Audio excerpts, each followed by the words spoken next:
would know what the response of the crowd was going to be. You would play it out in your head. You'd know where the pops were going to be. You know where the heat was going to be. You would know this as a writer. I can't imagine today when you're writing and you've got these kind of audiences, bro, they're literally not listening to a word AJ and Cody are saying. So like as a writer, like how, I don't even know how you sit down and script that, bro. All right, ladies and gentlemen, let's talk about the French crowd at Backlash. Vince, you went on record in saying that you were annoyed by the crowd. Here is your platform to go into more detail. Oh my God.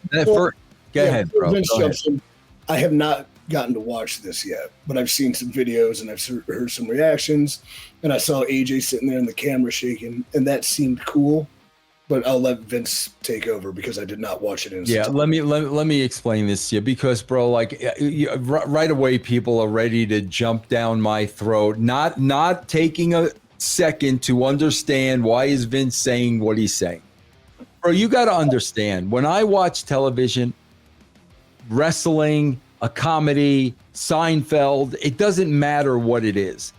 I'm watching these shows as a writer and a producer. That's how I'm writing these shows based on my experience. So, the dialogue, the acting, that's how I am looking at it, the scene. Bro, as a writer, you have two wrestlers, AJ Styles in the ring with Cody Rhodes. They have dialogue. They're trying to tell a story. As EC3 knows, they're trying to get business across. They're trying to do business. And there's dialogue involved and there's storytelling.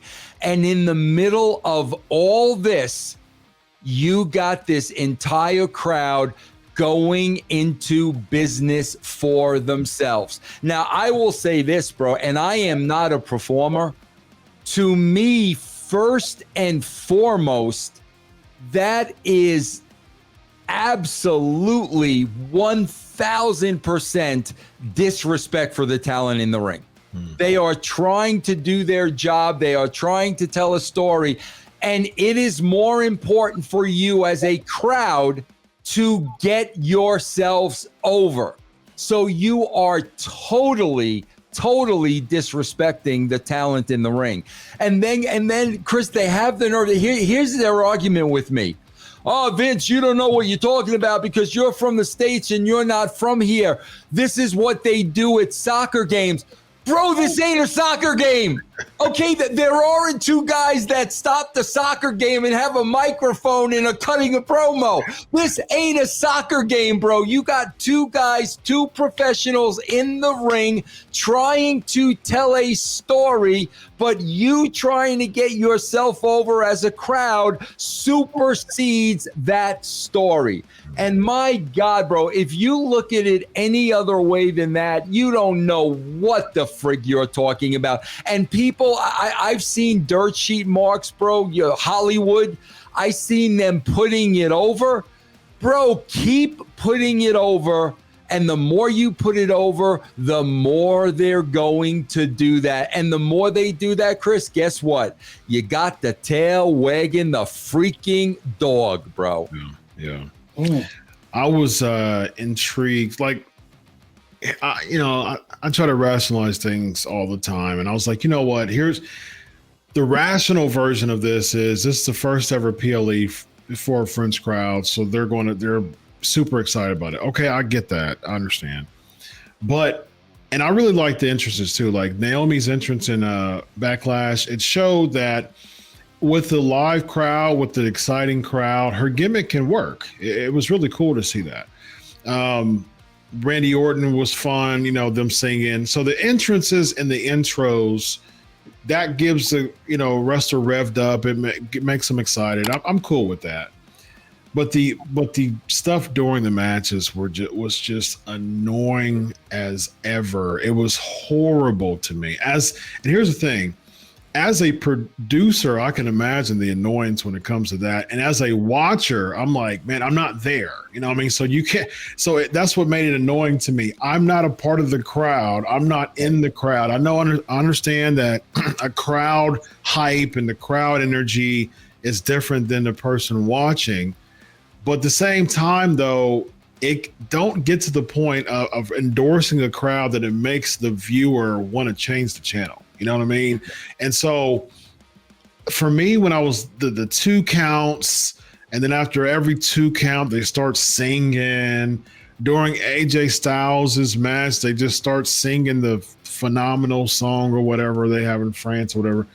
I was just watching it, and I was just so annoyed because it was one of those things that, and now they're talking about like perhaps, you know, the UK having a WrestleMania and stuff like that. I'm just like, all right.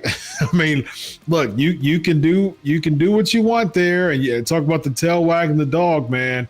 If you give someone a little, they'll take it as a lot, man. And you don't want a WrestleMania to be overshadowed. Somewhat a caliber of WrestleMania.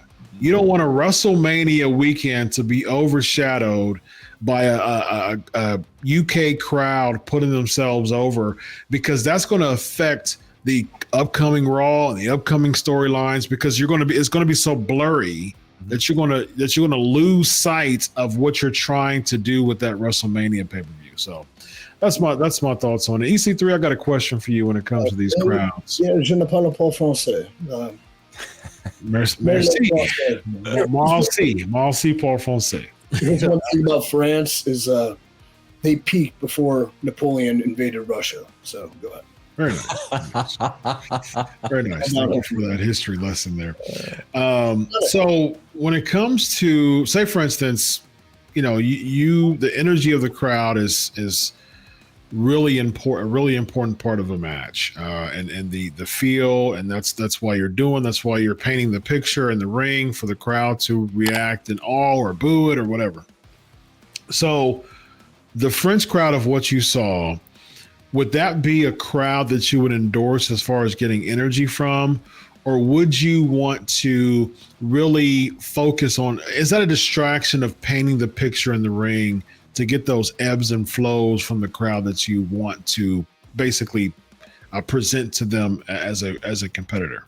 I think you'd have to find a way to manipulate with them to at least give you the reactions based on what you're trying to provide. Mm-hmm. But it's such an anomaly that when you're in the moment, it's probably pretty surreal. Mm-hmm. But in lieu of like, well, all these plans we have in the back, I guess it's different because it's a pay-per-view and storylines and things like that.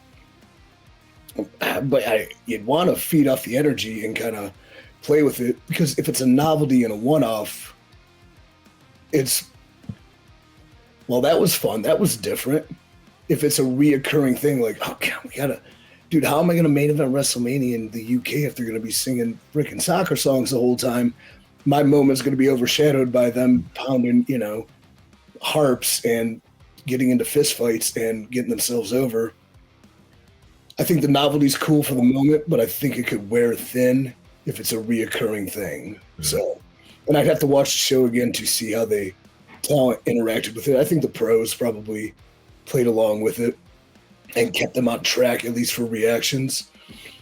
But it could be an environment where if you're like planning a bunch of things and you're whatever you rehearsed and now you're rushing through it and you're getting all these weird reactions, instead of just stopping and taking a moment and like, these idiots are singing songs and then let's just go with it. Yeah. Because usually when you go with what they're giving you, they'll return back to you therefore take care of the business, I think. Yeah, because like Chris, I swear when I would sit like at the desk just like this and I'm writing an episode of Raw and like especially like, you know, dialogue. When I'm writing an in-ring, bro, I am writing, okay, AJ says this, pop here. AJ says this, They're gonna boo. Like you would know what the response of the crowd was going to be. You would play it out in your head. You'd know where the pops were gonna be. You know where the heat was gonna be. You would know this as a writer. I can't imagine today when you're writing and you've got these kind of audiences, bro. They're literally not listening to a word AJ and Cody are saying. So like as a writer, like I don't even know how you sit down and script that, bro. Yeah. EC3, along those lines of what Vince is saying. Now, help me understand this.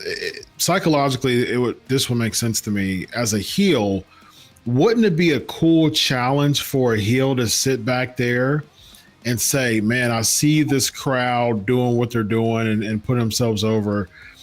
It would be a fantastic challenge to still have them in the palm of my hands and boo me even stronger as an audience, knowing that they want to put themselves over. But if I can get a boo, if I can get heat, even in that moment, that's a win for me for that night. Does that make sense? Like, am I on those lines there? Like, I guess that's the difference between being verbatimly scripted and intuitive and, an extension of yourself.